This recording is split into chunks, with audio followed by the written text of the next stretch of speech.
Thank you.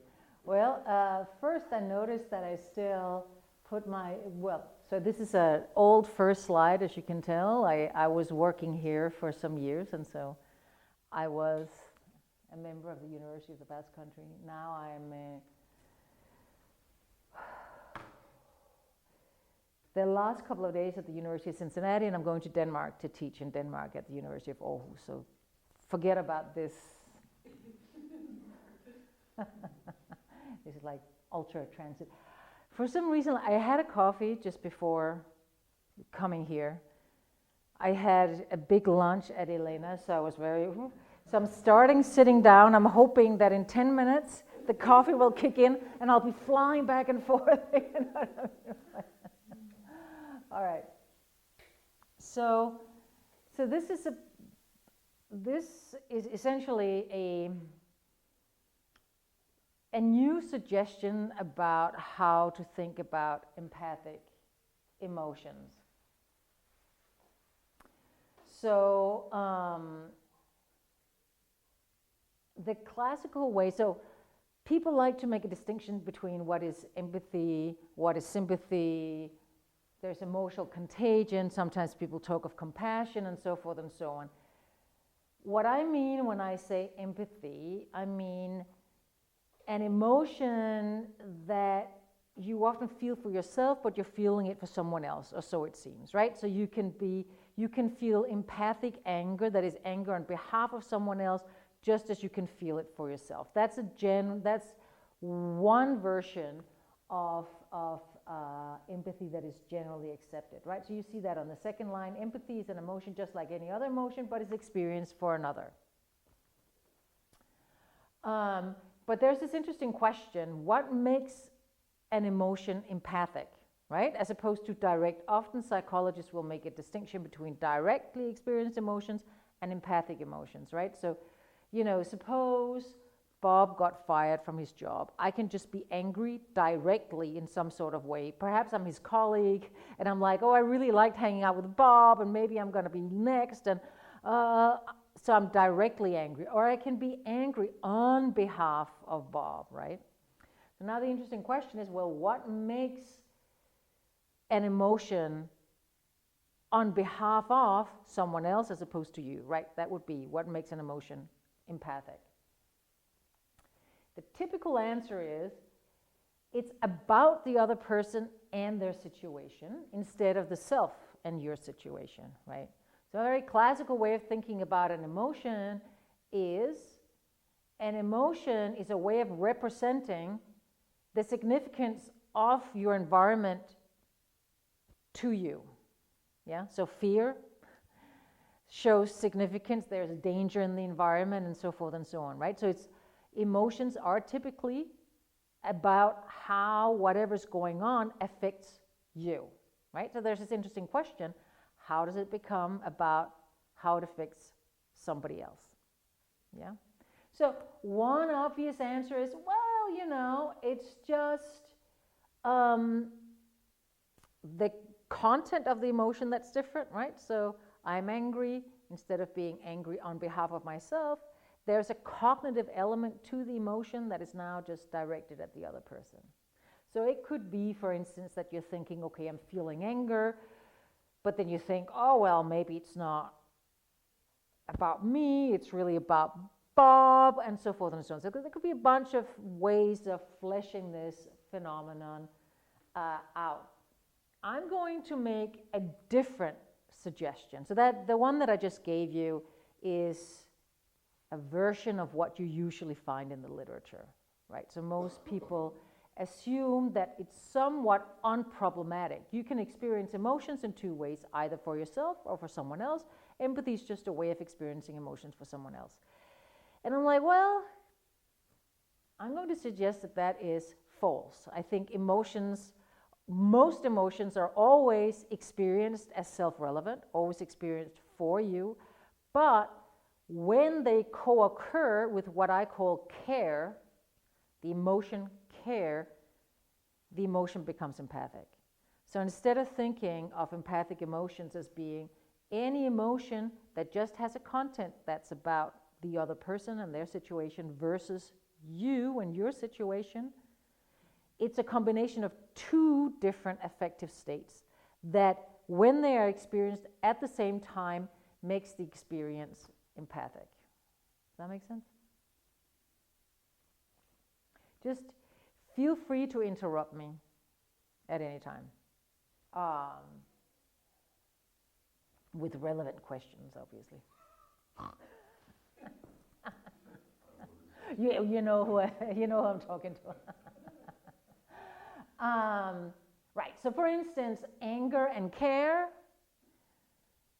amounts to empathic anger. So E here stands for just any emotion. Any emotions, you add care, and then you get an empathic emotion. That's essentially the suggestion. Now, what I'm particularly interested in this talk is, I'm not going to deny that the cognitive content of empathy is different from that of a directly experienced emotion. But what I'm more interested in is the affective quality of the emotion, right? And in a way, I think this is an affect first account of empathy as opposed to a content first account of empathy, which is really what you find in most of the literature. I'm also going to make an assumption that there are some emotions that are more basic than other emotions, so you can compose emotions of different basic emotions. If any of you know the emotions literature, I'm not necessarily suggesting that I'm buying into Ekman-style basic emotions, but just the idea that some emotions may be composed of other emotions. Yes? It's maybe obvious that care is care for someone else. So care is the word that I chose. Sometimes people use the term attachment, love, and then care is another version, right? So those are all words.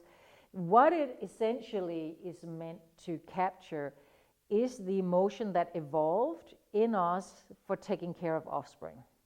So that's the emotion that I'm really talking about. Whatever you want to call that, attachment, affection, love, care, I just call it care. I had the original version of this talk had / attachment / but then it just seems to be relatively complicated. So that's why I chose care there. And it has a biological basis, okay? Yeah, I mean, my hunch is yes, that care evolved in way back in our lineage, right? You just see, any species that has offspring that they need to care for, particularly for a long period of time, will have that emotion. Yeah, I was wondering, because we were talking about the content of an emotion, and I don't understand what you refer to by that. Right, yeah, so the emotion, so sometimes with belief and desires, often we make a distinction between, in the old way of talking about things, it's propositional attitudes, right? You have a proposition and then you have an attitude. The attitude is I believe. Then the proposition is that the cat is on the mat, right? So the proposition would be the content of the belief, right? So we can have all kinds of beliefs. I can believe that I'm sitting here. I can believe that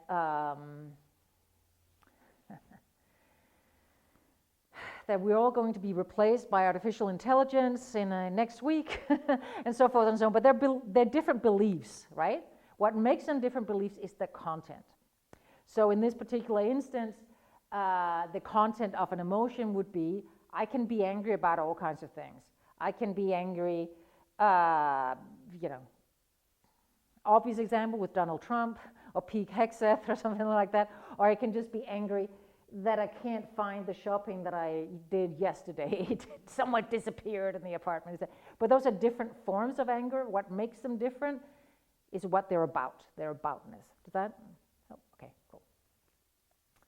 All right, so how am I going to go about doing that? Well, so in the next part of the talk, I'm going to sort of warm you up to the idea, and then you will find that the slides end dramatically on a cliffhanger. No. Partly because this is a work in progress, right? So I know what I want to argue. I have ideas about how to argue it. I think ideally what's going to happen afterwards is there's going to be the objection section. But I imagine you can come up with objections, and then hopefully I can answer them. Or maybe you'll come up with a devastating objection, and I'll start crying, and then we have to go for beer immediately or something like that. Well, we'll see what happens. All right.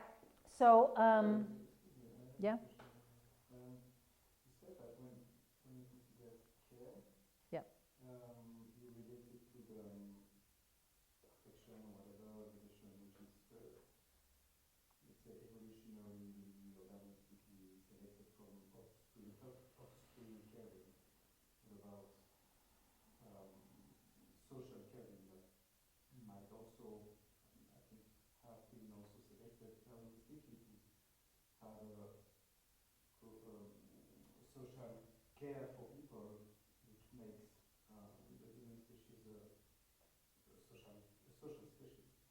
Yeah, so I think I was speaking a little fast about that. So the idea, I think, is that most people think that our care for other people that are not our children has derived from the original ability to care for offspring. And so that's really what I had in mind. Obviously, there's a long story to be told between the two. And I mean, I think there's an interesting question. Is that the only story? I mean, I think one can ask is, well, maybe there's another form of caring. I don't know. I don't want to exclude that. I think you can tell a story where whatever it is that I'm talking about is that form of care that evolved from that. It has been extended, obviously, to other people, because otherwise I couldn't make it play this role. Otherwise we just feel empathy for our children, right, and nothing else. Charles Darwin, in The Descent of Man, talks about sympathy. So this is obviously very related. Somebody like Batson talks about sympathy or empathic concern too as having derived from that original sentiment between offspring and carer. But Darwin talks a lot about affection for members of our group, right? Because when he was, traveling around, etc., like he observed that a lot. It's not only that you care when members of your group suffer, but for Darwin, and I think this is important. You see it in somebody like Panksepp, who thinks about it too, is that we get very distressed when we're separated from other people. So that's all part of that, right? Being extremely distressed when you're alone. And in fact, there's evidence to suggest that the worst thing you can do for your health is to be lonely, right? It's the biggest killer. Forget about smoking. Being lonely is the thing, right? So anyway, I'm trying not to go too many routes, but okay.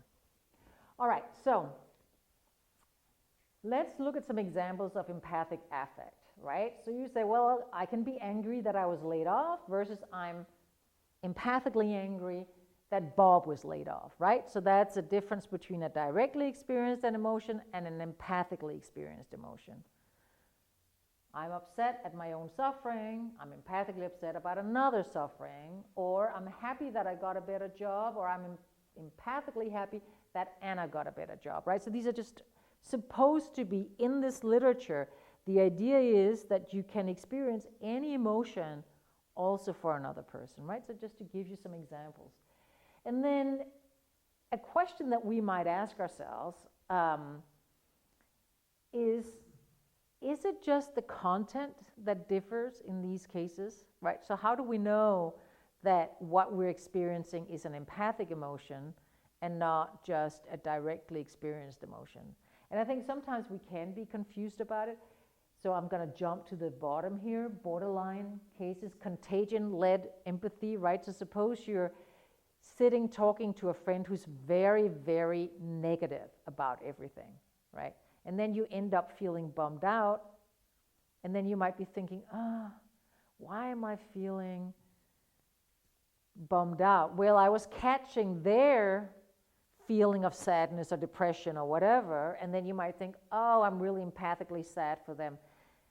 But I think in those cases, what happens is that the contagious sadness or whatever that you experience is now transformed into empathic sadness, right? So those are going to be cases that are led primarily by contagion, and that then becomes empathic. It can go either way with contagion. You can own it, and you can be, suppose actually the person was irritated instead, and you found yourself irritated. You might think, oh, I hate being with that person because, they're really irritating. Or you could say, oh, I'm irritated on their behalf.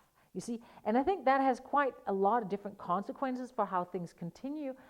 But what I think is true too is that once you have that thought, the affective quality of the emotion changes, so that there's an affective change as well in those kinds of cases. And it can either be led by the cognitive element, or it can be led by the affective element. Anyway, I'm going to jump back up to what are the phenomenal features that characterize empathic affect in contradistinction to direct affect. And if you look at the literature, the psychological literature, typically it's softness, tenderness, and warm-heartedness that people say are the kinds of things that accompany or that are features of empathic affect. Now, when I first started working on empathy, I read a lot of Dan Batson, so he's like one of the big psychologists working on empathy, and particularly on empathy and altruism, and empathy and pro-social motivation. And he is very famous for making a distinction, or holding on to a distinction that is very, very common in psychology between empathic concern and personal or direct distress, which I think is actually false. So I'm going to put it up here, but just suggest to you that this is a false dichotomy. So empathic concern is an other-oriented emotional state elicited by and congruent with the perceived welfare of another in need. When he tests for this emotion, he tests for all of these emotions, right? So you'll get a questionnaire that will, you will be exposed to someone who's upset or distressed. Sometimes you get put in, you get asked to think about how the other person feels or how you feel, and then you get exposed to these adjectives, and then you rate how much of each you feel on a scale from, I think, 1 to 8 or something like that, right? So sympathy, compassion, tenderness, soft-heartedness, warmth, and moved are supposed to characterize empathic concern, which is a little bit more like sympathy, right? Because notice that a lot of these emotions are going to be different from what the other person is experiencing. And then you have personal direct distress, which is alarm, grief, trouble, distressed, upset, disturbed, worried, perturbed. Now, why those particular verbs or adjectives turn up is because the classical research on empathy is always with somebody who suffers or is in a bad situation, right? Most people think that empathy can be about anything. You can empathize with somebody who's happy, right? So you can be happy empathically, you could be happy for people. There could be good emotions, but most of the research is done on people who suffer, right? So that's going to be a lot of what I talk about, because I'm talking about the literature, the evidence that we have, and most of that evidence is going to be from that literature, right? Does that make sense? So this is not to say that this characterizes any form of empathy, but it characterizes most of what we know from the psychological literature, right? Notice that when you're exposed to someone in distress, Batson is going to say that whatever distress you feel is just about you. Yeah? It's directly experienced. Why does he say that? Because people who experience a lot of it prefer to leave the situation so they're not distressed by being exposed to the other person's distress, right? Whereas those who feel more empathic concern are more willing to stay and help the person, right? That's his main reason for arguing that way. You see the same sort of distinction in what's called the interpersonal reactivity index, which is one of the most famous measures of distress, not situational, but characterological. That is, how likely are you to experience these emotions when somebody's in distress? Yeah.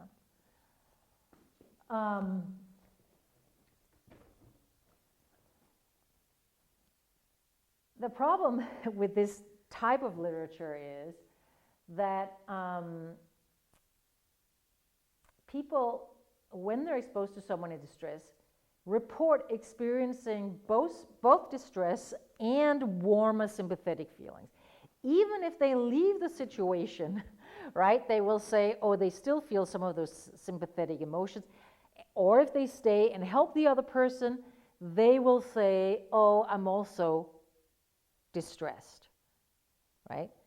Somebody like Batson and a lot of psychologists, I think, because psychology still tends to be fairly reductionistic, prefer to divide the two emotional reactions into two separate ones and theorize about them separately, right? So the emotion that is good, that is pro-social, that makes you help other people, etc., are these sort of, is over here, empathic concern, tender concerned feelings, feeling sorry, protective, etc., right?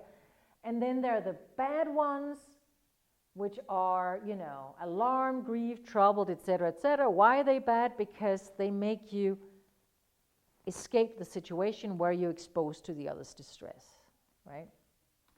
You will notice that in the Davis case, these are all rather extreme versions of being distressed, right? Feeling helpless, scared, losing control, going to pieces. That's a rather extreme reaction, right? And one of the things I think that characterizes the psychological evidence is this. First, psychologists have to find a difference when they do their experiments, right? So the best way to do that is to create extreme versions of either scenario, right? Now you're much more likely to get a result, a difference, right? And so you will see you get a nice distinction between the two if your personal distress is like losing control, going to pieces, or something like that, right? That's a rather extreme reaction. And you do see it, but you mainly see it in situations, if you're standing on the street, somebody gets killed right in front of you by a lorry, that's going to be the emotions that most people are going to be experiencing. They're going to be in shock almost, right? But in more ordinary cases of being exposed to someone who is upset, we're probably not super likely to experience something quite as strong as that.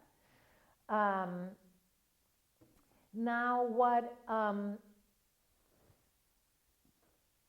what we find is that in order to come up with the kinds of categories that the psychologists work with, they subtract scores on personal distress from scores on empathic concern.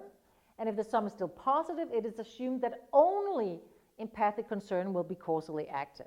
So what's going on here, to sort of try to make clear my reasoning here, is that the reductionist approach in psychology means we have what appears to be a mixed emotional episode. We want to figure out which part of the emotion causes the helping. So we try to reduce, right, these two into two different emotions, and then if we find a greater correlation with one aspect, we simply get rid of the other emotions, right? So personal distress just is egoistic, you just leave the situation. Empathic concern, you just feel warm, sympathetic feelings, and then you help those in distress. Yeah? Okay. The problem with that is that if you remove personal distress, there's a fair amount of data that suggests that people will feel warm, fuzzy feelings for other people, but they're not going to help them. Which suggests that actually in ordinary cases of helping, what you want is you want the warm, tender feelings, but you also want some distress, because the distress motivates you to actually do something about it, right?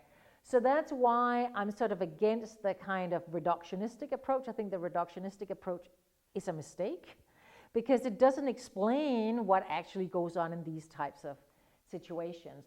And in fact, I also think, I think it's understandable why a lot of the emotion literature is trying to let's sort of reduce everything to oh, there's just anger happening, or there's just sadness, etc.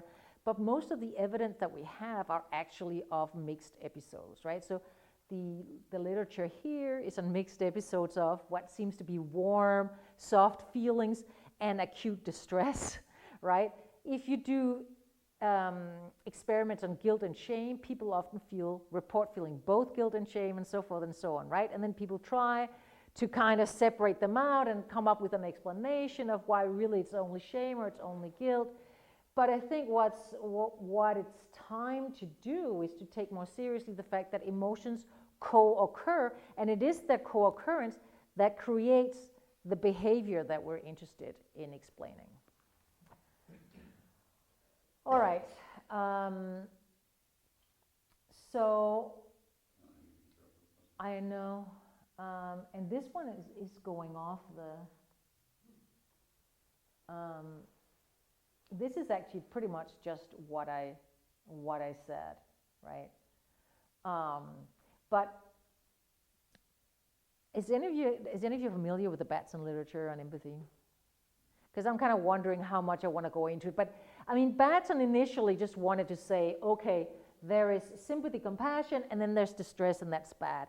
Then he, of course, realized in his studies that actually people who do experience a fair degree of high sympathy and compassion will also say that they experience distress. They will still help. So he decided, oh, they're interpreting their distress as empathic distress. So they're allowed to experience distress that's empathic, but the ones that are leaving the situation, we're just going to call it personal distress. But we're not even going to allow that they experience compassion or empathic concern or something like that. Does that make sense? Is there any particular basis, perhaps, even if it's a sort of theoretical basis, for why you couldn't be experiencing, 5 different emotions at the same time? Well, sort of running in parallel and kind of weaving into each other. I think absolutely you can, and I think most emotion researchers agree in principle that that is true, right? I think a lot of emotion researchers regarded themselves as being, look, we're in the beginning of research, right? So first we need to understand the nature of each of these single emotions, yeah? And so then you're trying to do the reductive thing, and then later we can build up. The problem is I think people got stuck on that way of thinking, right? Because you end up with theories and explanations that are just not explaining the data appropriately, which I think Batson also realized. And what he's doing here in the top one, I think, is a step in the right direction, because now he's allowing that it's the co-experience of sympathy and compassion and distress is sort of something like an empathic episode, but only because the distress is interpreted as empathic. Why is it interpreted as empathic? Because it's co-occurring with sympathy and compassion. That's going to be the idea. But it has to be strong enough. If you experience more distress and less sympathy and compassion, he's just saying you're experiencing personal distress. So what I'm going to say is, I think the obvious, which is no, in both cases, you're experiencing both emotions, but when one is experienced more strongly than the other, that colors the experience, and it's going to have an effect on how you act in the end. But to simply get rid of that emotion altogether, I think is a problematic assumption.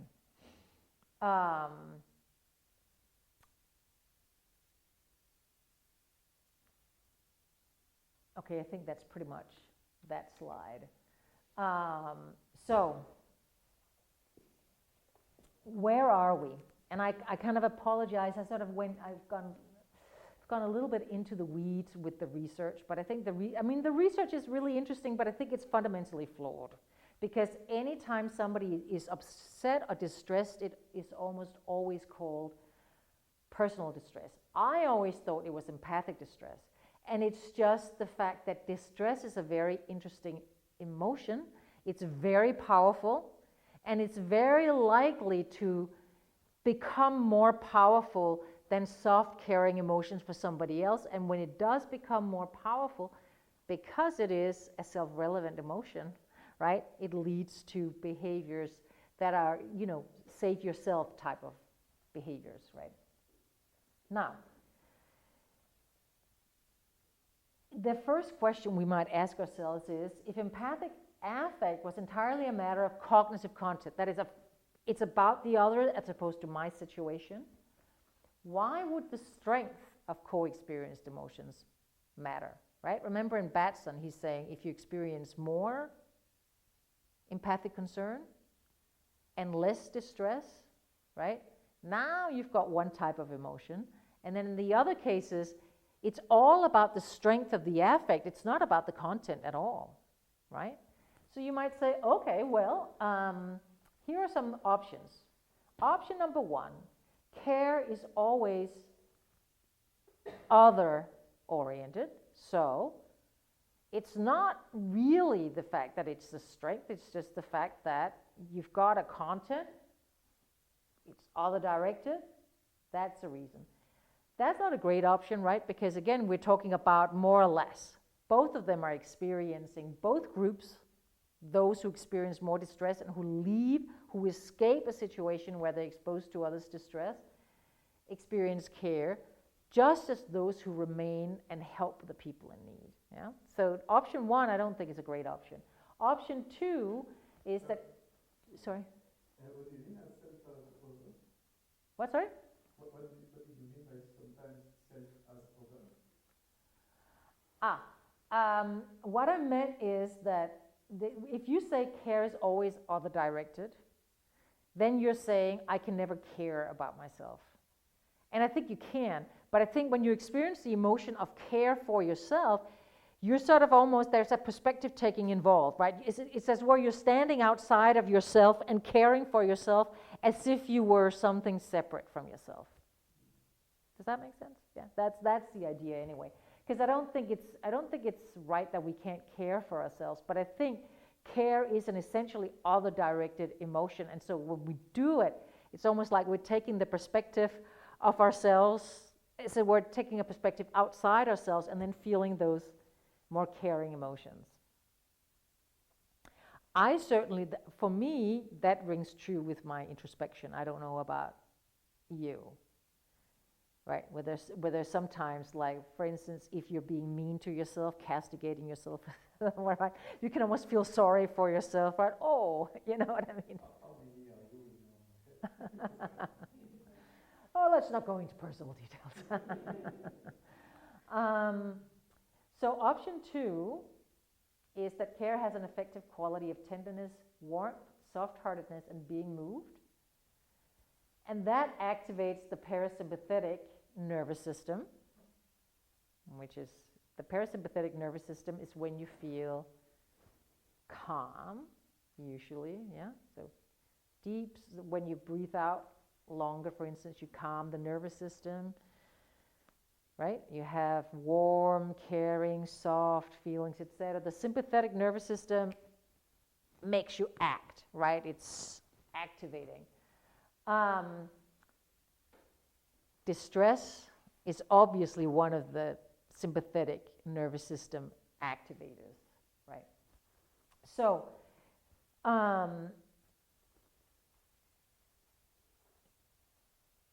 the point is that when you mix emotions, what happens when you mix emotions is the interesting question. What does that mean when you're mixing emotions? Well, distress, anger,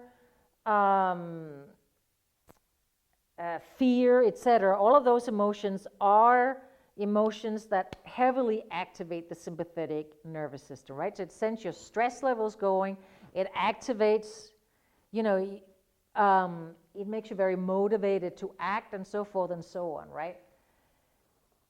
Care, on the other hand, is a softer emotion that activates the parasympathetic nervous system.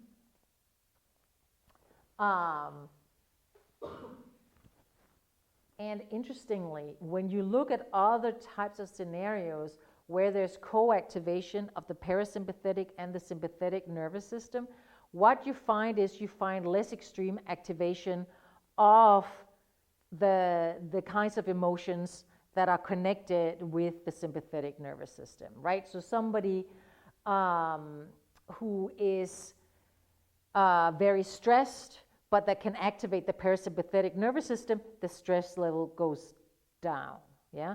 So the idea is that the parasympathetic nervous system and the sympathetic nervous system, in the literature, I mean, and this is interesting too, because there tends to be a reductionistic approach, right? People talk as if the two systems are separately activated. But once you start looking into the literature, there's more and more people who are finding that there is extensive co-activation. In guilt, for instance, I read recently a study about guilt, and it turns out that in guilt you've got co-activation of the sympathetic and the parasympathetic nervous system too, right? So you have sort of an interesting effects going on there. So my hypothesis is going to be something like this. Care has, so if you're exposed to someone who is suffering, you will be liable to experience distress for them. That activates the sympathetic nervous system. Most likely, this was really important in keeping us alive as we were group animals, right? One member of your group is suffering. There's a good chance that whatever is happening to them might happen to you too, right? So you get into this defensive situation. If you're experiencing care at the same time, however, that reduces this extreme sense of, running away or seeking shelter or whatever. So you can now assess the situation more carefully, and you can determine this is not really about me, this is about the other person. Yeah?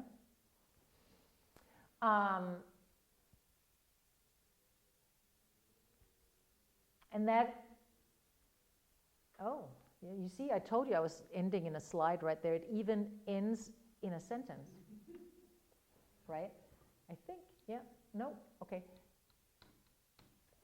Let me fly onto this particular, because this is very common in the emotion literature, right? So in the emotion literature, people tend to talk about positive and negative emotions and active and passive emotions, yeah? So whether you've got a lot of activation and whether the emotions is experienced positively or negatively, right? So every emotion is supposed to fall somewhere in this particular cross, as it were, section. So you see, look, sadness, depression, tiredness is down in the passive and the negative.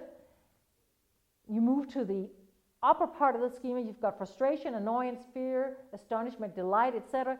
You've got activation of the sympathetic nervous system up there, activation of the parasympathetic nervous system down there, right?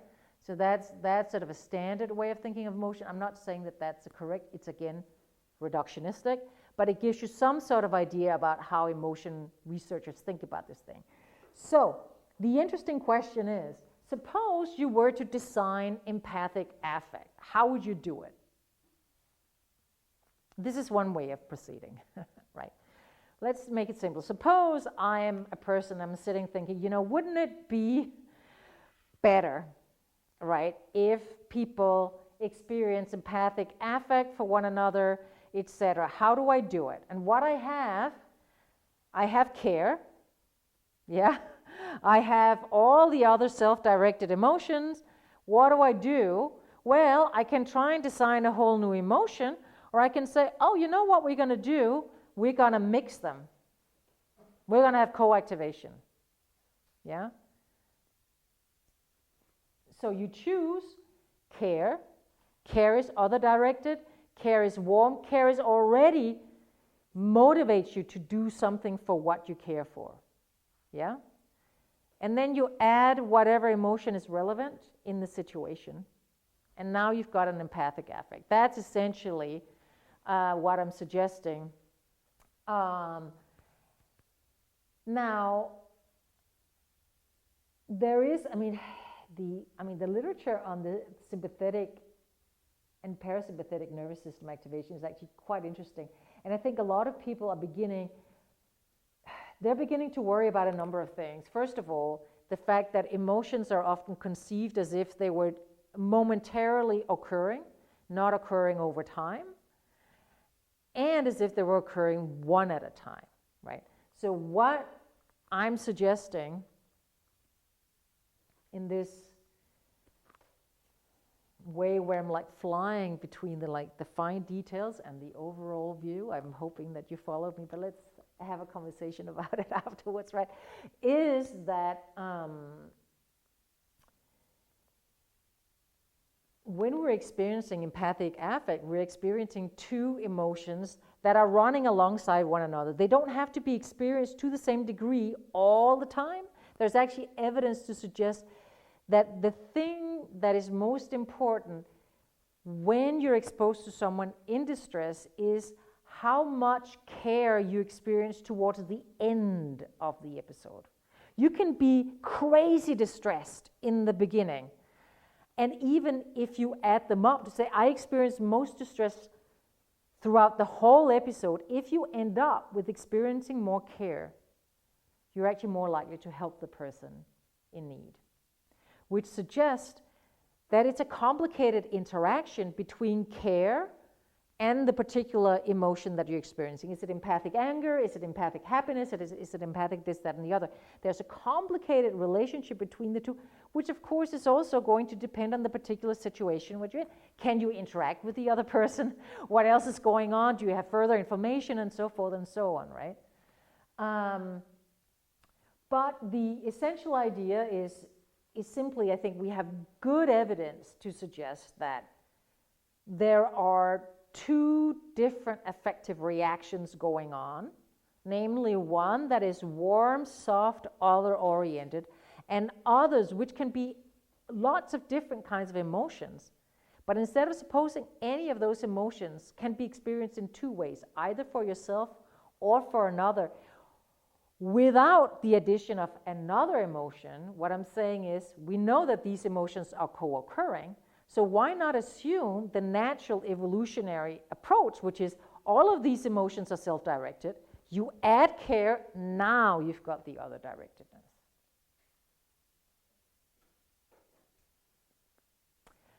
So anyway, so that is what I started with, that's what I'm ending with. I was telling a story in between, and I think I would,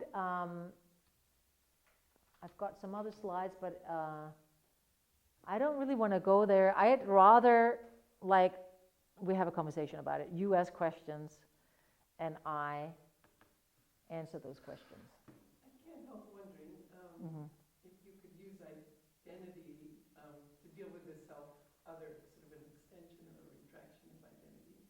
Because it seems to me, even if you experience fear yourself as a direct, I can't remember what the term was, direct. Just direct. Direct. Yeah, directly experienced versus empathically experienced, yeah. You're also aiming to get in a safe place, so there is this sort of comfort component that may enter there, where you try to get out of the fearful situation to a comfort zone. I don't know if that's relevant to what I'm saying, but so in a sense, you could say that if somebody else is in a fearful situation, you also care consists in trying to remove them from the fearful situation and put them in a comfortable situation. Yeah. And maybe you are that comfortable situation in many cases. Right, so the idea is that fear, directly experienced fear Fear will always be directly experienced. It will be directly experienced. You are going to be afraid. When you also have care, that care moderates your fear, so you're not kind of panic immediately acting on it. And because care is other directed, you see what I'm saying? You're going to pay attention, and now you've got the combination. But you're right, the motivation is going to have to be the fear motivation. But the motivation is to get from the fear to a comfort zone. Exactly, you're just doing it for the other instead of for yourself. So and it's the care that makes you do it for the other as opposed to for yourself. But in another sense, I think it came out of that thing about Okay. saying care for self as an other. That in both cases, you're kind of trying to move the situation from negative to more positive. And then if you added the notion of identity, where sometimes you extend your identity to another, where it's like if you're in a group or if you're a parent to a child, then that identity component is stronger. So you're almost saying like this same, I'm just wondering if there's anything there that contradicts. Well, I mean, I think that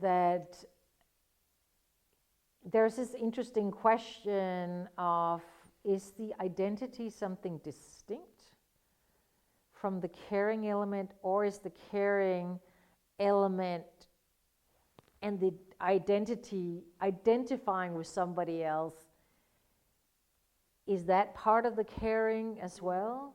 And I haven't given any explanation of that at all, and I don't want to say anything off the top of my head. It seems at least some of the time there is a caring aspect. We don't tend to identify with people we don't care for. Right. There tends to be actually resistance in those types of cases, yes, right? I was even thinking the empathy for somebody, your first slide I think was about somebody gets a job and you're happy for them. Yeah. And that's true, but there's often complexity in those. When something positive happens to somebody, there's often competition. So then I thought, well, That's an extra element that. Sort of threatened in a sense. But anyway. Well, I mean, it's a good point. Like, so in a way, my own attempt here is also reductionistic in some sense, right? Because there's going to be lots of situations. I mean, I tend to think that probably a lot of times our emotional experience can be sort of ambivalent, right? Because it's like, oh, I'm happy that my friend got a promotion, but he got the promotion that I also wanted, or now he's got a fancier job than I do, right? And then you might think, oh, you know, feel a little blue about that at the same time, right? I just wanted to just talk about empathy in this particular context, you know what I mean? So I was trying to like make it complex, but less complex than that it might turn out to be. Yeah? I was thinking that many times I feel empathetic emotions, I think, for people I really don't care about. I don't know how you see someone falling, I might be scared for them, or like, I don't know, I see a commercial and I start crying because I don't, obviously those are not even real people, but I am crying too. Those kind of things, and I don't care about them. So how does that play into you? So why would you say you don't care for them? Because they can be anybody. They are even not real. Well, if you open they look. the newspaper and you see another family destroyed from whatever, and of course you will. I mean, I think what you will feel is empathy, Mm-hmm. because it's unjust or whatever, and it doesn't come from particular care for these people. There can be anybody. So. Well, right. But if you think about someone like Darwin, right, he would say we have a natural tendency to care for other people, conspecifics, right? So then it's a matter of degree, right? And clearly you see empathy differing widely. People feel much more empathy for those that are in their own family, in their own group, etc. It doesn't mean they don't feel empathy for other people, but there tends to be a drop-off, right? And that, I would think, correlates with caring, right? So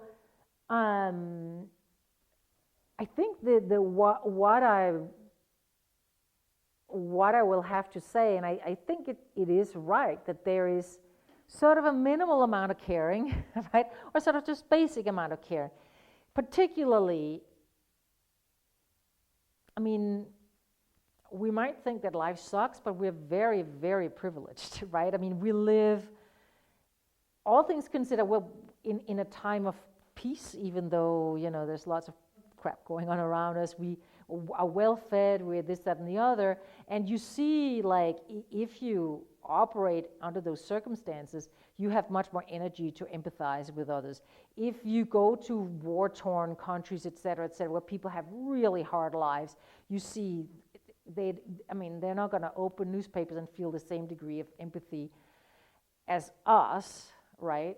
And I'm not saying it's because they're bad people. We would be just the same if we were in that situation. Well, I think we would, right? But so I'm not trying to say, oh, they're bad and we're not. I'm just saying that it takes a certain amount of stability, a certain amount of this, that, and the other to be able to kind of just feel that general sense of care for others. And look, when you, can I point to the United States and all the immigration rates and all the ICE things and Trump? I mean, a lot of people who voted for Trump wanted people out of the United States, right? Clearly that's not because they felt a lot of empathy for those people or their situation and so forth and so on, right? So there's obviously big sort of co-variation, and also there's going to be depending a lot on whether you are, I think people differ in the amount of care. Some people are very empathic, some people are not so empathic and so forth and so on, right? So you're lucky or unlucky depending on how you look at it, right, in being fairly empathic. Again, there are situational factors, et cetera, right? But I don't think we should assume that just because we have a natural tendency to feel empathy for people, that means that that caring does not play a role. Caring is sort of the background condition, and then there can be more or less of it. Yes. May I?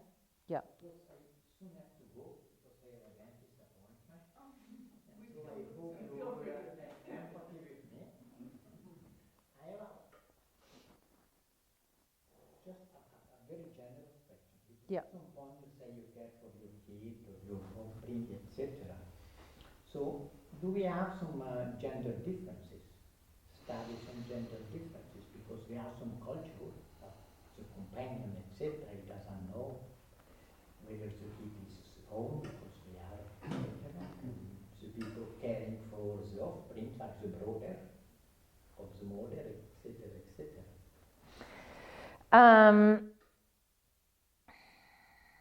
That's a really complicated. Yeah. It is a really complicated question. So I mean, I'm there's asking lots of research that suggests that women experience more empathy than men. But then there's also a bunch of research that shows that a lot of the research that shows that women experience more empathy than men.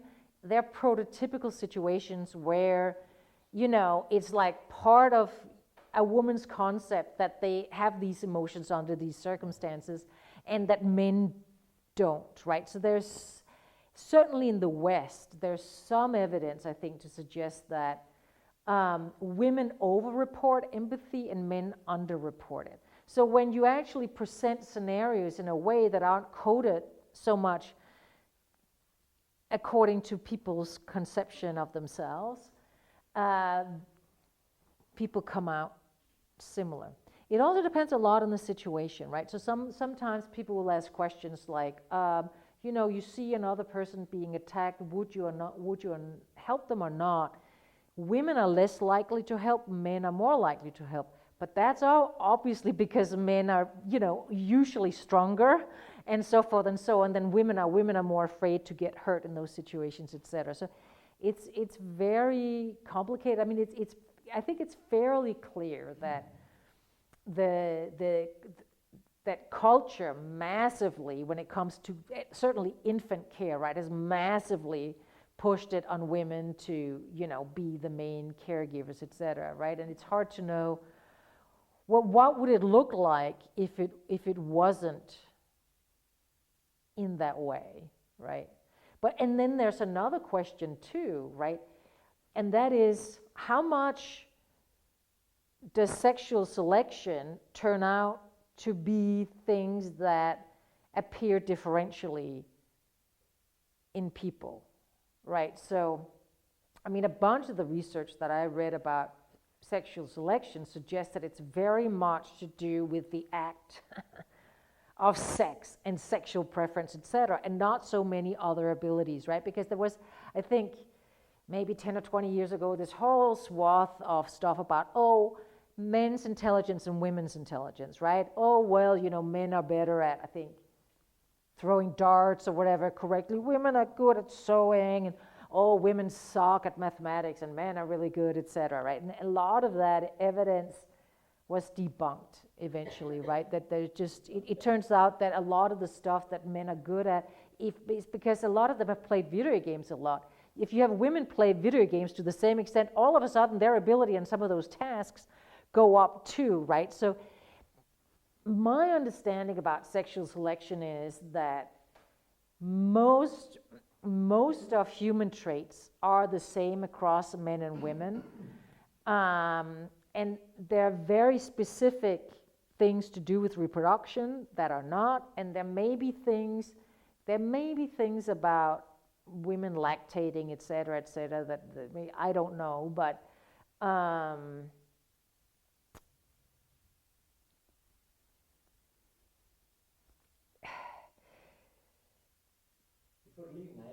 No. I want to finish my thought. Because I think one problem is that when you say by care, I mean the emotion that evolved from caring of offspring. It sounds like what I'm talking about is just whatever you feel when you care about offspring today. But obviously that emotion, that care has evolved. So we experience it together with lust for our partners, we experience it for friends, and so forth and so on. And I don't think that there's any evidence to suggest that men don't care about their male companions or their female companions to the same extent that, women can care for their male companions and this, that, and the other. Does that make sense? Yeah, this is probably what is cultural, a lot of stuff. Yeah. The other question, very different, but very general. If you put your story Yep. in philosophy of mind, it was modularity. So you seems to be an oldist. Maybe you go with kind of pattern, and you don't go like photo, and you go initially to module. Yeah. Because this module, if you put them into modularity, because this module will communicate and will interact. Yeah, I mean, okay, so my tendency is to think, there probably aren't modules the way that we used to think of it. I think often modules are created by, so there are certain things our minds like when we think about minds, and we like these little boxes, we like things to be well defined and this, that, and the other. I don't think nature works that way. I mean, just think about how do we individuate a species, right? How does evolution happen? It happens because there's variation. Without variation, you don't get evolution. So in natural system, there's going to be a lot of variation, and so our philosophical desire to get necessary and sufficient conditions, etc., for most things, just doesn't work. And I think similarly, thinking about the mind, these like very nicely defined modules where you can draw little boxes, it's great. Like I loved reading Stitch and Nichols with their little boxes because it makes it very clear. My mind really liked it. I just don't think that's the way the mind works. And I don't think that's the way that emotions work. I don't think they're as nicely defined as we think that they are. And so, I mean, they're clearly somewhat defined because I think when we talk about things like grief or fear or whatever, we talk broadly about the same things. But I think it's more like family resemblances and sort of Wittgensteinian prototypes than these very, And so actually, yes, I think this talk was called Holism in Empathy. I think that was an early version of it. So definitely, I think I have a much more holistic idea. Namely, I think we need to consider context much more. We need to consider the fact that an emotion evolves over time without understanding how empathy evolves in the situation where you're exposed to the other, all the way to the point where you can have an opportunity of acting, we don't understand what's going on, really.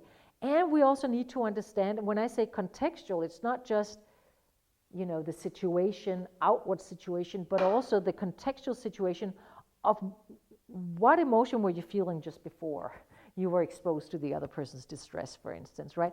What other emotions are you feeling? I think all of that is really important. And I know that gives rise to something much more messy.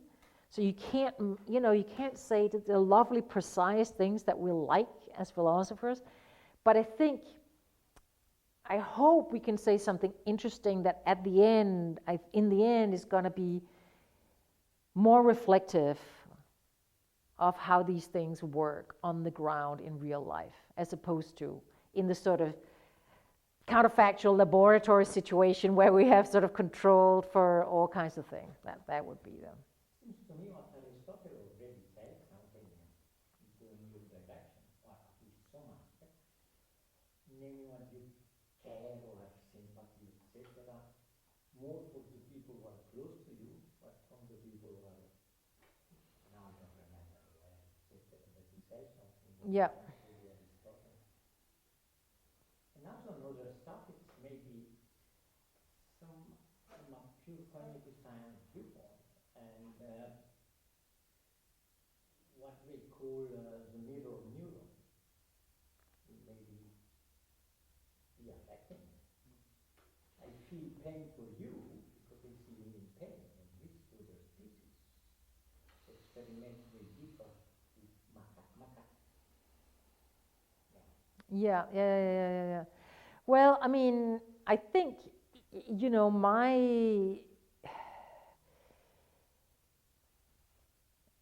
I don't know whether we disagree or not, right? But for me, it would be like, look, fear is always experienced directly. It's only when it is combined with care that it becomes about the other person. So that's going to be the sort of thing that I'll be holding on to. And I think it's, I think it's interesting. I think it's interesting for a couple of reasons. First of all, I think that the people who are, let's say the classical account, right, which is the fear is in a certain sense the same, it's just the object that's different. I think what they can't explain is that I think in many or most cases of empathy, the empathic affect is experienced different. It feels different when we're empathizing with somebody's pain or sorrow or whatever than when we're experiencing it directly for ourselves. I think in many cases for ourselves it's more acute and it doesn't have a bunch of that sort of softer, kinder, whatever thing. So I think that would be something in favor of the view that I'm presenting. I also just think it's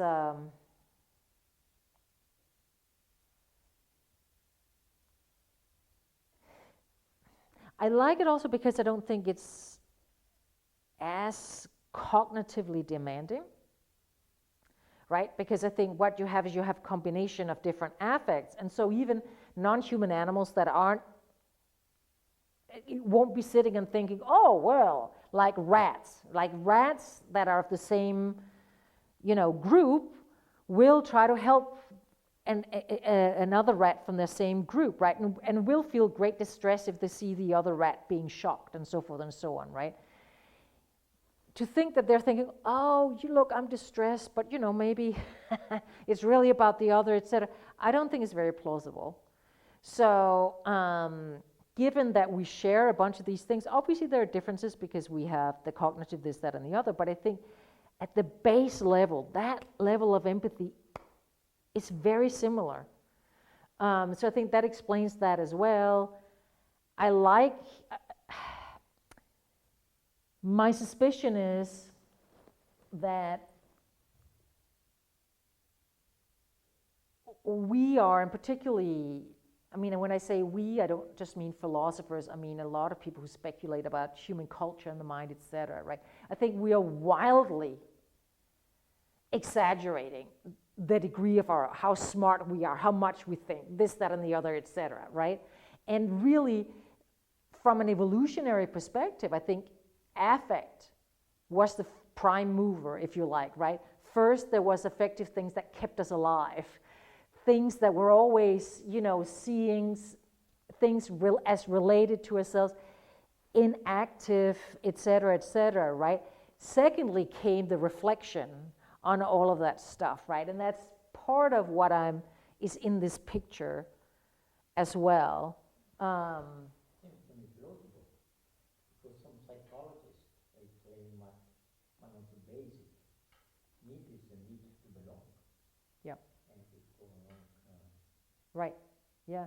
And there's a whole bunch of stuff that I didn't have in here, which might have been more helpful than what I had in here, I don't know. But there's a bunch of other people who have suggested that there's this feeling called tenderness, or Alan Fish calls it kamamuta, which is sort of more like loving kindness, etc., that is a separate emotion, and that plays a big role in the empathic episodes that you have. So there is actually other evidence to suggest a sort of more complicated picture where there's co-experiencing of emotion, as opposed to you just have this one emotion that flips from being about the self and being about the other.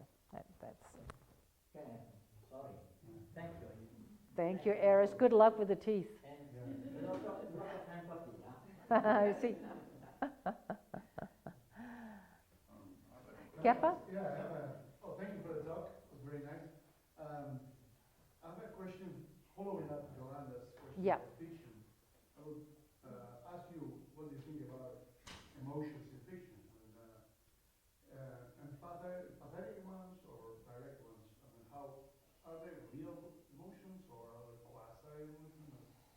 Kendall Walton, Yeah. no Yeah. belief, no reason, no. Right? I mean, situation there, and there's not, right?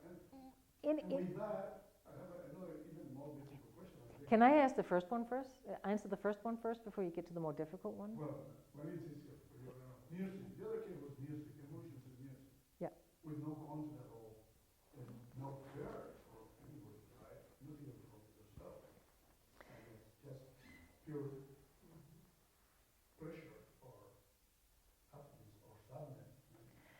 Well, okay, so I wish I remember. So my old colleague Jennifer Robinson wrote a lot about emotions and music, and I'm a Robinsonian in that respect. Now, what was the idea precisely? Well, there are all kinds of interesting ideas about how certain ways of playing music actually correlates with how people talk when they're sad.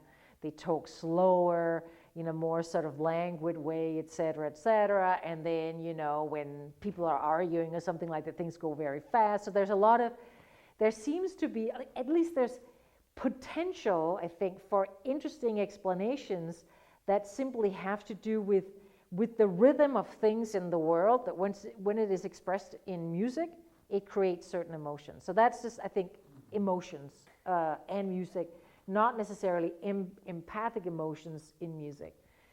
I think that when it comes to literature, what Jennifer thinks, and I think too, is like, we are not that sophisticated. We get involved in fiction, and then it seems to us real. In the moment, then of course, when we stop and reflect, did I really believe that this was, the others like, well, no, I know that I'm reading a book, et cetera, et cetera. But there's this really interesting evidence that when people, for instance, they've done these experiments, which are actually, I find them pretty scary, right? They expose people to some fake news.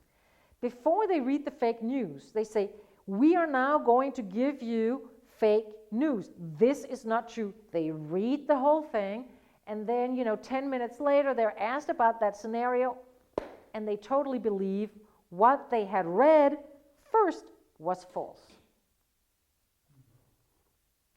So, I think that there are just interesting psychological quirks, right? So somebody, who was it? Oh man, there's that guy that written all those interesting books on yada, yada, yada, yada.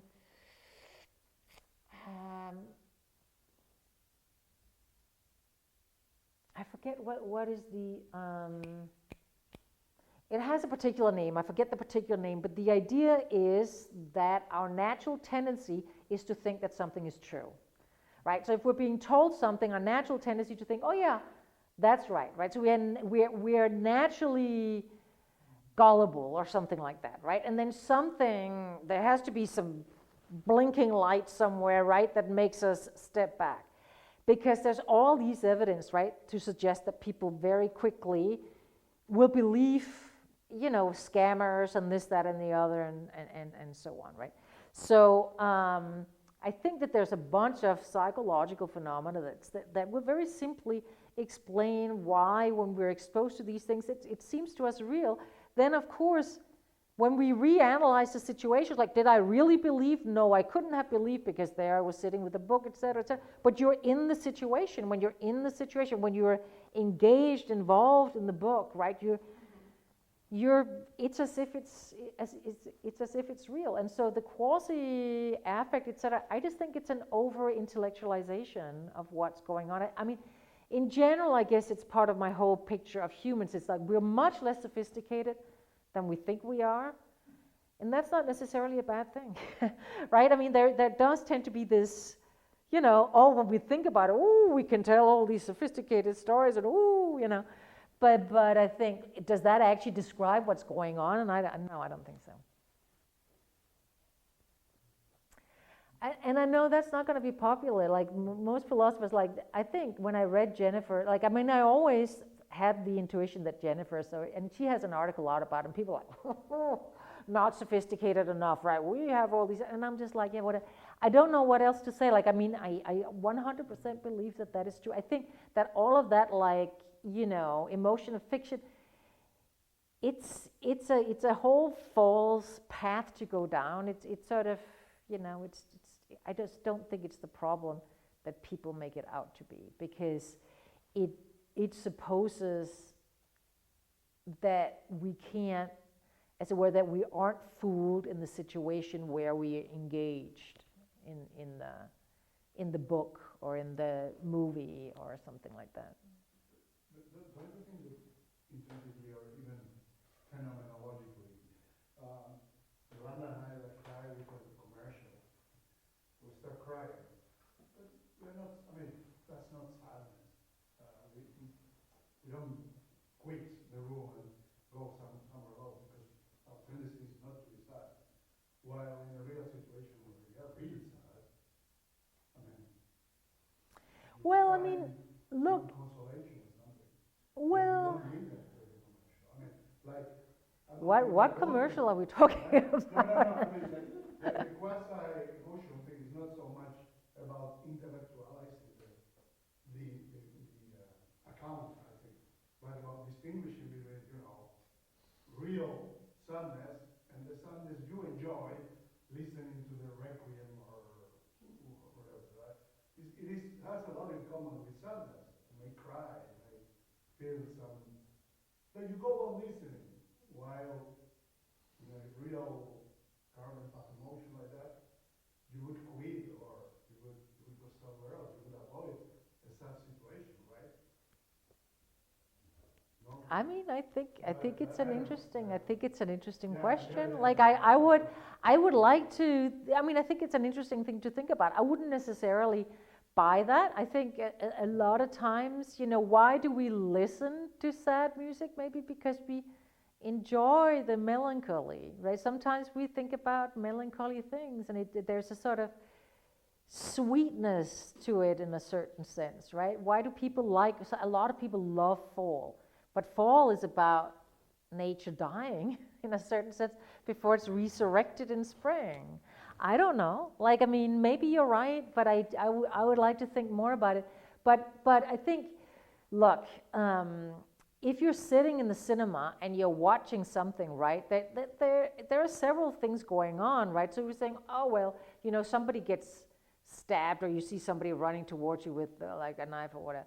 Why don't you get up and run? Well, you're kind of in it, but you're kind of not, right? And there's a lot of things you can't do. Like when we're exposed to fiction, we can't act on it. It's all removed, right? So when you read about in Anna Karenina, right, you read about Anna going in and giving the presents. She just has to leave the presents with her son because apparently her husband is coming home or something like that. And she was so looking forward to seeing the joy on the child's face as he's opening the presents, right? We're you know, we're sort of really kind of living into that situation, but maybe kind of at the same time there's something else going on. Does that mean maybe what I'm really suggesting is instead of thinking about the particular emotion and saying it's a quasi-emotion, maybe it's being co-experienced with something else that makes it different.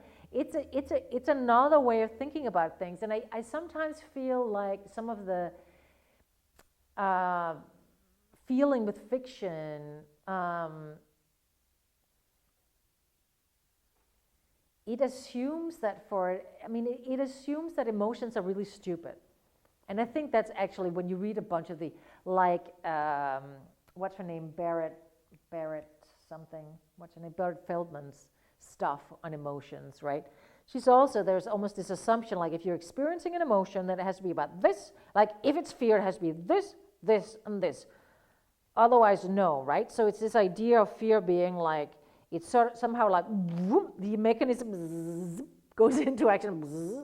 It's got like 2 or 3 places to go, right?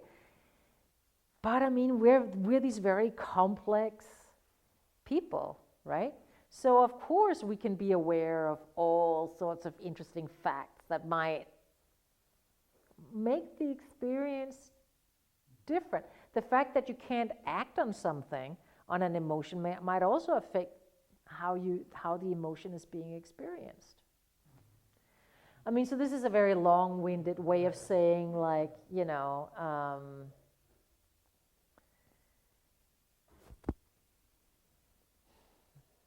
well, okay, so I didn't want to be overly dismissive about it. I get a little irritated with that particular objection, as you might have noticed. But it's mainly because I tend to think that a lot of times it regards emotions as being very dumb, and I actually think emotions are incredibly sophisticated.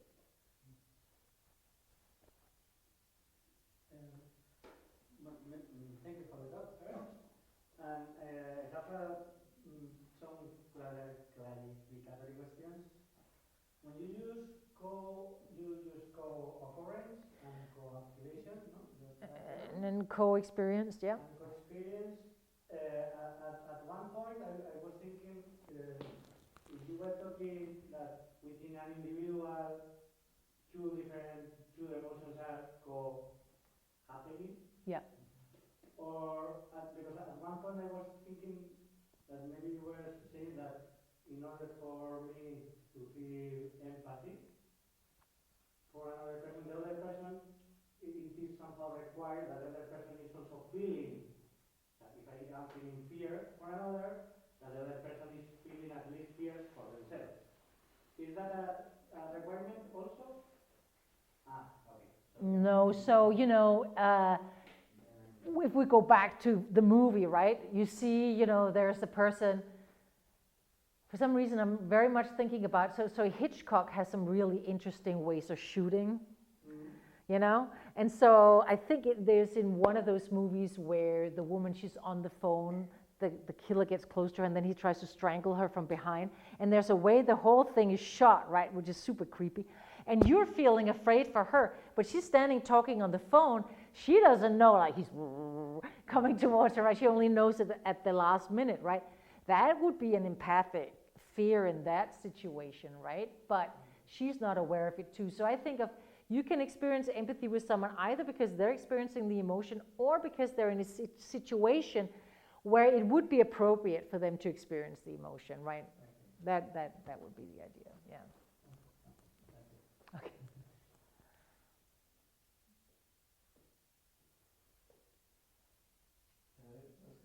Oh, totally. Sorry, I'm still not very convinced by the...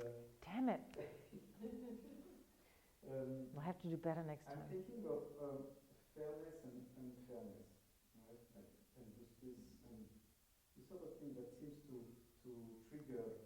Fairness and justice? Yes. Okay. Actually, an unfair situation that triggers in you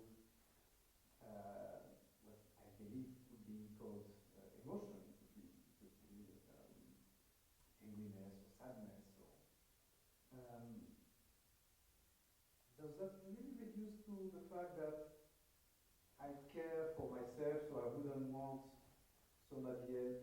I wouldn't want this for anybody because I don't want it for me, or is that something else? I mean, to me, this my point is that I don't see it as related to care. I think so.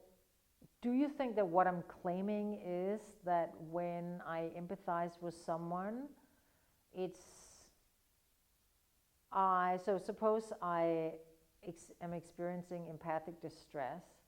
The distress is about me and I only help them so as to relieve my own distress. Is that how you understood? Okay.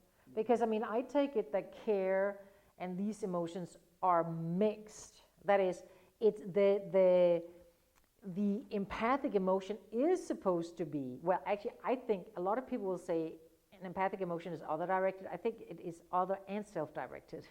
It has both aspects to it. Why? Well, because you're the one who's experiencing the affect at the same time, right? So it has a double face, as it were. And then, of course, the way that it interacts, in part also because, you're actually seeing something, right? There's shit happening out there. It's not just emotion sort of boiling in the inner emotional boiler, right? There's also content, you're seeing certain things, etc., right? And action tendencies and so forth and so on, right? So that's all going to be melted together. I'm not seeing with my own eyes what's happening in Iran, but I do feel empathetic for people, for instance. And for me, what triggers this emotion, I don't think it's care. I really believe it's a sentiment of something is unfair, and I would like to be different. For the reason because I care for them, and totally care for them. I don't know. Well, if you didn't care for them at all, why I didn't care before. care? Well, you did. I would say you didn't know that you cared for them before.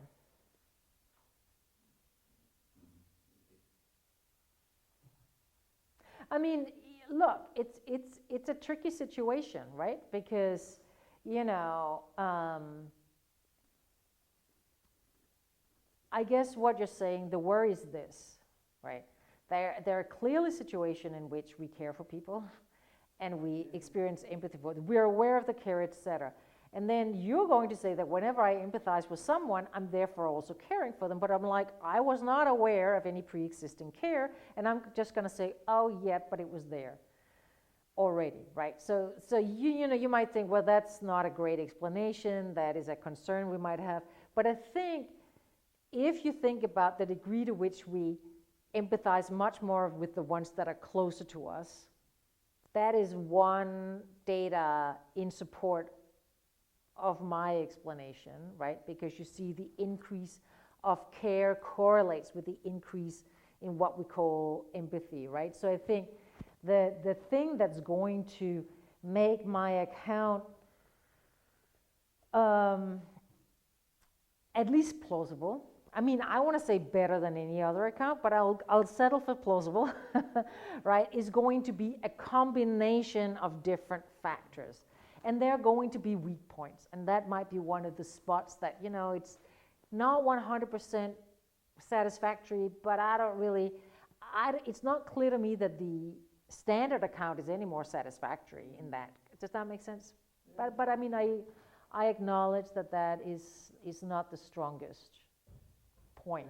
Not saying that it feels like it doesn't contain all the possible ways of feeling emotions. Sorry, all the possible ways of feeling empathic emotions. Yeah, sorry, yes. Right. Well, because you were talking about fairness. Yes. And fairness, I don't know that comes from empathy. And I was thinking the other way. The sentiment of something being unfair triggers an empathic emotion. It can. Yeah. But I mean, you might think that there is a sensitivity to fairness. my suspicion is it evolved in a different route, along a different route, right? So if you look at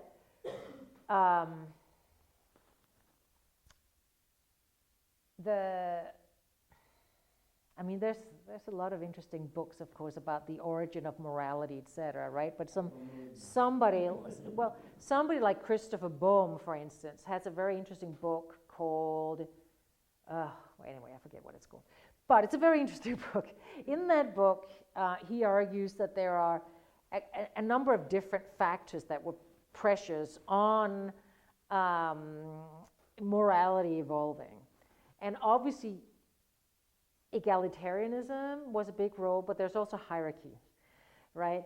And one of the things that he talks a lot about is how in the kinds of societies that people like to think represented the kind of societies that they had in the Pleistocene, when our capacities evolved more, right? It's the sort of hunter-gatherer groups that still remain in some parts of the world.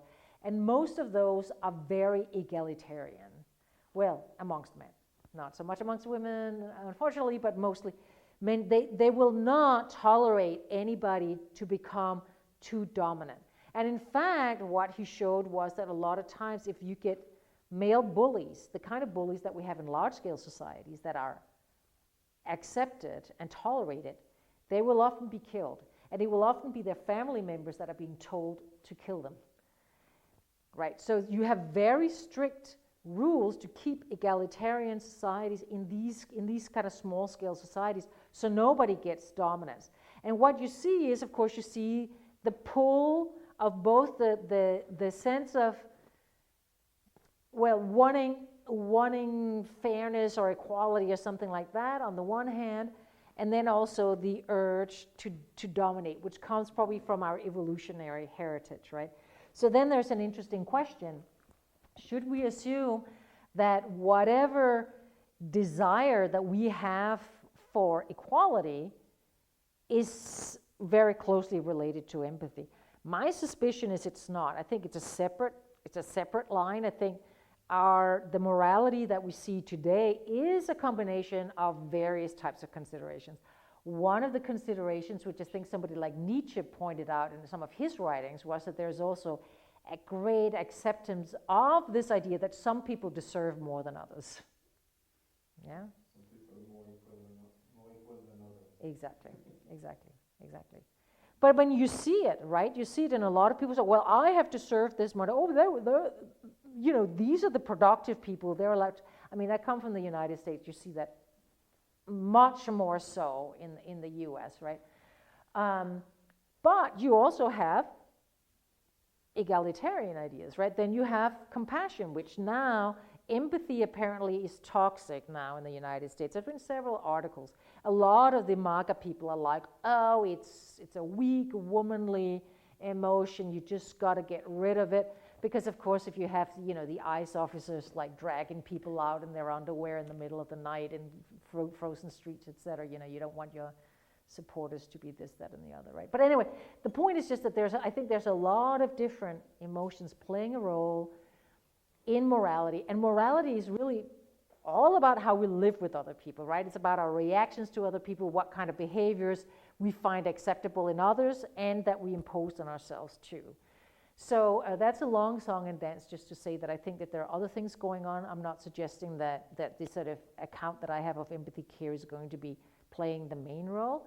And I do think that fairness considerations, etc., are also going to be important, but maybe separate. Yolanda. Sorry, it's just like, I'm like, damn it, it only took me 2 hours, but I got there. I was thinking, so for you, whenever we have empathic distress, we would have the distress, that's the care component, but what I was wondering is, this care could be what other authors in psychology were saying, that is this softness or harmlessness and things like that, but does it tame somehow the distress? Because I was thinking, if I am very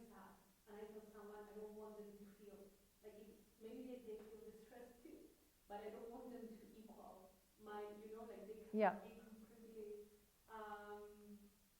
yeah. So I was thinking that if that care component, sometimes saying that, or the fact that it's about the other is what taints the feeling, the negative feeling. My tendency is to think that the two are not separate. Because emotions are usually always about something, right? And they have a directedness. But you said tame, right? Yeah. Right. So, so there's interesting evidence to suggest that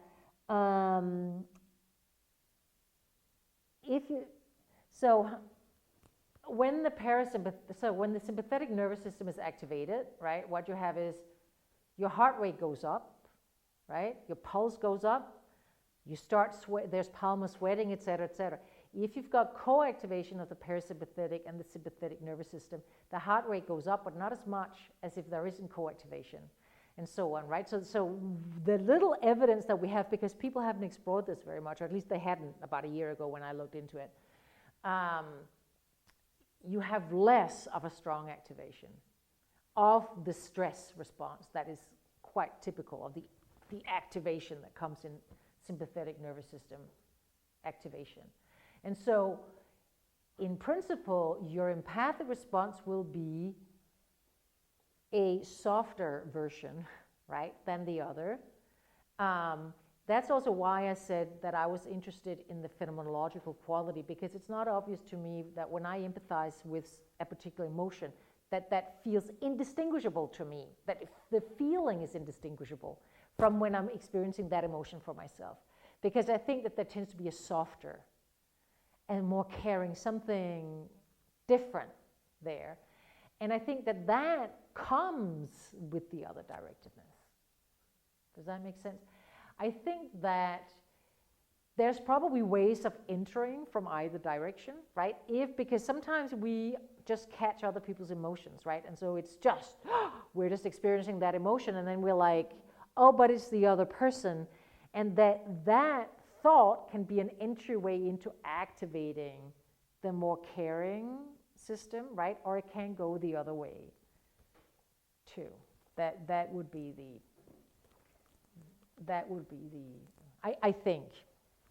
No, I'm thinking there is a component there that, because if it's someone that is very close to me, obviously I would feel, in principle, more intensively.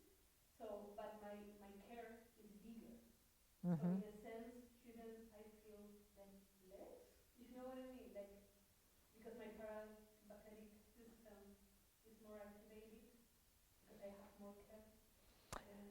Well, then there's this interesting question. Like, suppose you have, so the care will usually always be combined with something else. Well, does it have to? I don't know.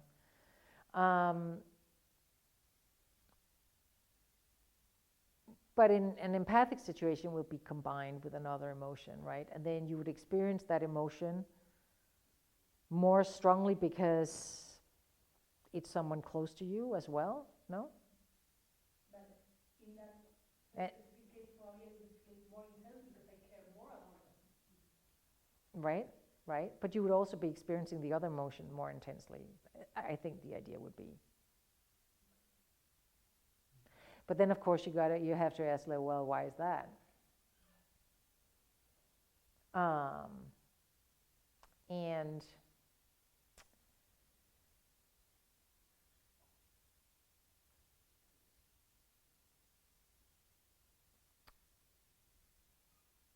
my suspicion is that there are several affective reactions going on, right? So there's the care, right, that has evolved from our care for offspring, right, and then has been more generalized, so we feel it for many people.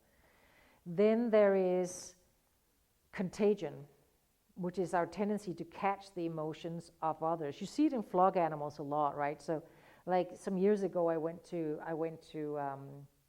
Africa, and you go on these safaris, right? And everybody's like, oh, somebody saw a panther, and like you're rushing to this place, right? And then you just see the animals are like, well, the prey animals are very acutely sensitive to what the other animals is doing, right?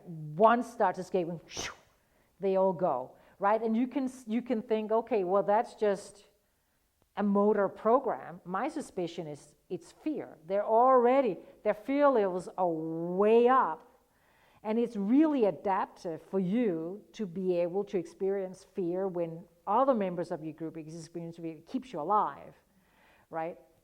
And so a lot of that common orientation in animals that live in flocks is going to be purely a survival related thing, right? So it's if you like, we can call it selfish, right? Whereas the care is not. So you've got the combination of the two, and the closer related you are to someone, the more your tendency to experience, fear or whatever is going to be, along with the care. So there will be, ideally speaking, you will have sort of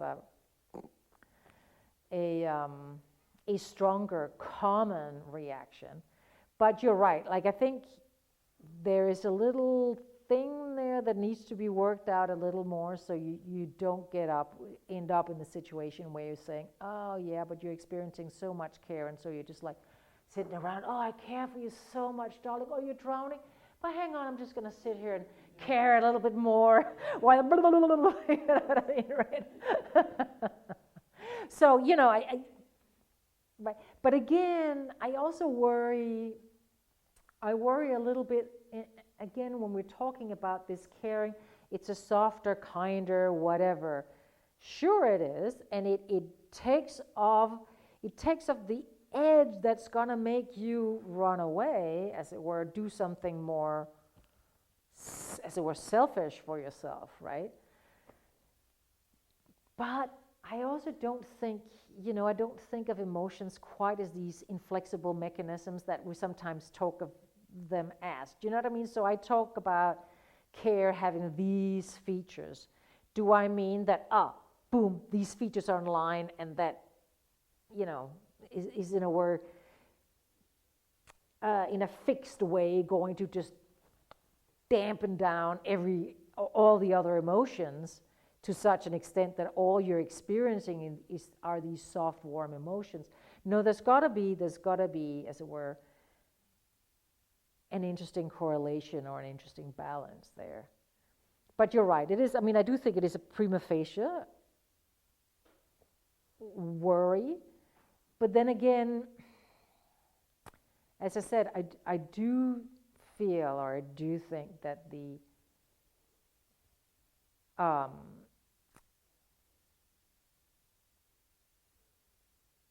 contagious emotion, the contagious affect, is going to be high in the context of somebody very close to you as well. So it's rare that you will just get, whatever, the loving, tender emotion.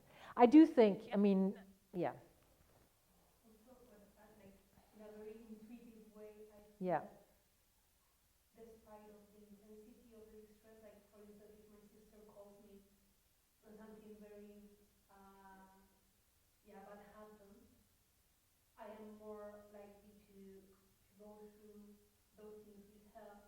Even if for me it's empathetically I feel a lot because of the care. So like even if I feel that Yep. very strongly, and in other cases I would say like, okay, bye. See you later, yeah. Ready to stay because of that.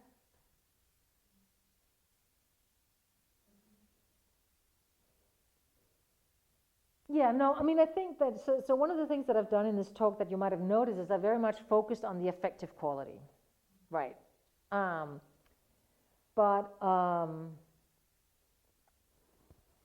Because very few people do. They tend to focus more on the content, right? So it's the content that makes it one thing or the other.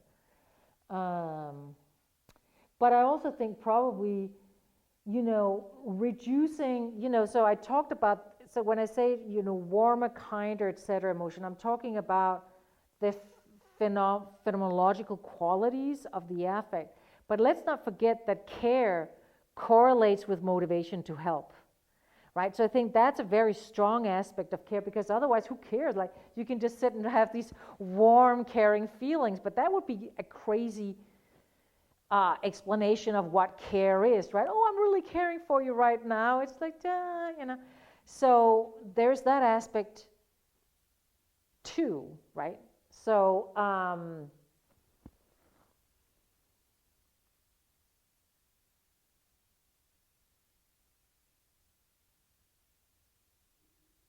and I mean, if you look at the circumplex here, right, this is all about pretty much degree of activations, positive, negative. It doesn't really talk about motivation.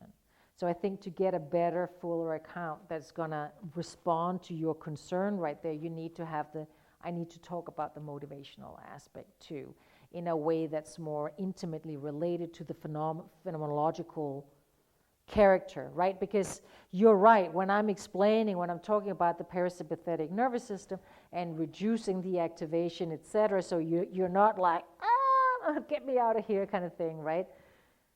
Yeah, it does seem to suggest that, oh, well, we've put enough in there, you're not going to do anything, right?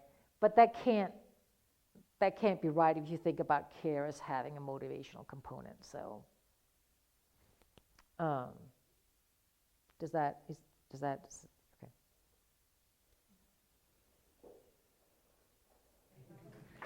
Thank you for your question.